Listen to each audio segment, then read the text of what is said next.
गाँवों, मसाजिद और क़ब्रिस्तानों में जो धांधलियाँ हो रही हैं और जो दिन ब दिन बढ़ते जा रहा है, तो हमने एक तजवीज़ उनके सामने रखा है कि शहर के उलमाए किराम और समाजी कारकुनान जो बेदाग हैं और वक्फ बोर्ड के मेंबरों को शामिल करते हुए जॉइंट कमेटी तश्कील दी जाए।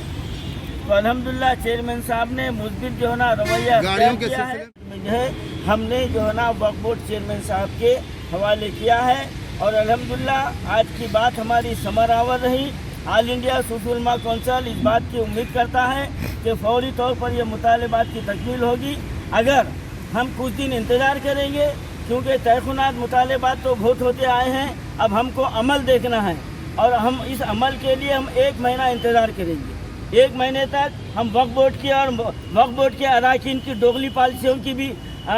जो चैम्बर में बैठकर एक बयान देते हैं और वक्फ बोर्ड के बाहर निकलकर एक बयान देते हैं, हम उनकी भी कारस्तानी को देखेंगे और उसके बाद इंशाअल्लाह ताला जो कुछ भी हमको कदम उठाना है उठाएंगे और इसका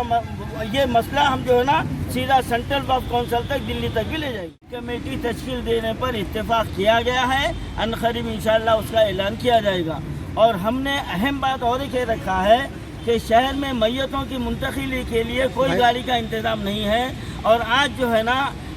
फ्लैश सिस्टम ज़िंदगी हो गई है और वहाँ पर गुस्ल देने के लिए तकलीफ़ हो रही है और वक्फ बोर्ड सिर्फ ऐलानात करता जा रहा है, लेकिन अब बाकायदा तौर पर उस पर जो है ना अमल करने का तयख़ुन दिया गया है कि फौरी तौर पर वक्फ बोर्ड की जानिब से मैयतों की मुंतकिली के लिए गाड़ियों का इंतज़ाम किया जाएगा और मोबाइल गुस्ल खाने के लिए भी जो है ना इंतज़ाम करने का तयख़ुन दिया गया है। अल्हम्दुलिल्लाह रब्बिल आलमीन। 7 सितंबर रोज़े दोशंबा आज हम वक्फ बोर्ड में ठहरे हुए हैं और अभी करीब पौन घंटे तक चेयरमैन साहब से मुसलमानों के अहम अवकाफ़ी मसाइल पर गुफ्तगू रही और हम एक एक मसले की जो है ना तफसील के साथ निशानदही किए और चेयरमैन साहब ने बर वक्त कई अहकाम भी जारी किए, जिसमें सबसे अहम बात यह है कि जो हेल्पलाइन से गरीब व नादार मैयतों के लिए 5000 रुपये देने का जो ऐलान किया गया था और हेल्पलाइन से लावारिस की शर्त लगा दी गई थी, आज उसको ख़त्म कर दिया गया है। अल्हम्दुलिल्लाह आज हर गरीब इंसान, हत्ता के चेयरमैन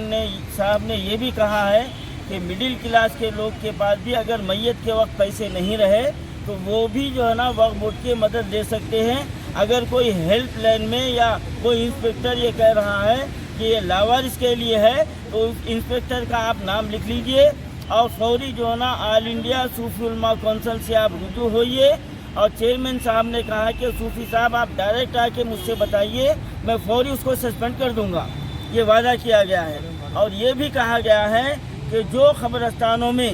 रुक़ूमात वसूल कर रहे हैं उन लोगों के ख़िलाफ़ भी वो सख्त सख्त कार्रवाई करने का ऐलान किए हैं और हमसे कहा गया है कि आप उनके ख़िलाफ़ कंप्लेन दीजिए, उसी वक्त हम जो है ना उसको सस्पेंड कर देंगे। ये 2 अहम बात हुई। और तीसरी बात हमने ये कहा है कि शहर हैदराबाद में कई क़ब्रिस्तान जो मैयतों को तदफीन किए जा सकते हैं, लेकिन वक्फ बोर्ड की लापरवाही या उनके जो इंस्पेक्टर्स हैं उनकी लापरवाही की वजह से वो क़ब्रिस्तान काबिल इस्तेमाल नहीं है। अगर उसकी हिफाजत किया जाए तो आगे 10 साल तक मुसलमानों की तदफीन का मसला हल हो सकता है। तो चेयरमैन साहब इस पर फौरी तवज्जो लेने का जो है ना वादा किए हैं। और एक अहम बात हम उनके सामने रखे हैं कि जहांगीर पीरों की दरगाह में आज जो मामला है तमाम जो है ना ज़ायरीन जानते हैं, वहाँ मस्जिद में तहारत खाने नहीं है और वहाँ पर पानी नहीं है, गंदगी फैली हुई है। वज़ू के लिए जो है ना 15-15 मिनट तक इंतज़ार करना पड़ता है। और दूसरी अहम बात यह है कि जब आपकी सवारी दरगाह की तरफ जाती है तो फूल की दुकान वाले लोग रोक कर जो है ना अपने